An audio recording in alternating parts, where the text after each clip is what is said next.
अन्न औषध प्रशासन विभागाचे आयुक्त तुकाराम मुंढेंच्या धडाकेबाज कारवाईमुळे राज्यातल्या अनेक बड्या व्यावसायिकांचे आणि गैरप्रकार करणाऱ्यांचे धाबे दणाणले आहेत। अन्न भेसळ, नियमभंग आणि अनियमिततेविरोधात सुरू असलेल्या मोहिमेमुळे सर्वसामान्यांकडून त्यांचं कौतुक होत आहे, तर दुसरीकडे त्यांच्या बदलीच्या चर्चांनाही जोर आला। केवळ एवढंच नव्हे तर मुंढेंना जीवे मारण्याच्या धमक्या मिळाल्याची माहिती समोर आली आणि यावरूनच विधानसभेत मुंढेंचा विषय चर्चेला आला। विशेष म्हणजे या विषयावर सत्ताधारी आणि विरोधक दोघेही मुंढेंसाठी बॅटिंग करताना दिसले। सदस्यांनी मुंढेंच्या कारवाईचं समर्थन करत त्यांना संरक्षण देऊन बदली न करण्याची मागणी केली आहे। यावर अन्न आणि औषध प्रशासन मंत्री झिरवाळांनी मुंढेंच्या बदलीच्या चर्चांना पूर्णविराम दिला।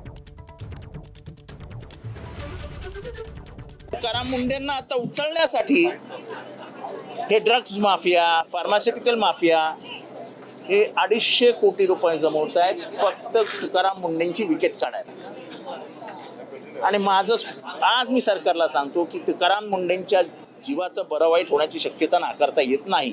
माननीय तुकारामजी मुंढे असतील, माननीय नरहरीराव झिरवाळ साहेब असतील, यांनी खूप मोठ्या पद्धतीनं या संपूर्ण विषयामध्ये हात घातला। अध्यक्ष महाराज यांच्या जीवाचं मी प्रश्न विचारतो, यांच्या जीवाचं बरं वाईट होऊ शकतो अध्यक्ष महाराज। यांना सोशल मीडियावरती धमक्या, जीवाला धमक्या येऊ लागल्या अध्यक्ष महाराज। यांना खतम करू, यांना मारून टाकू, तर यांना आपण संरक्षण देणार आहेत का अध्यक्ष महाराज? तुकाराम मुंढेंचा टी हा आता टायगर मुंढेचा टी जागा आहे, म्हणून मागणी केली जाते की 3 वर्ष त्यांची बदली करू नये।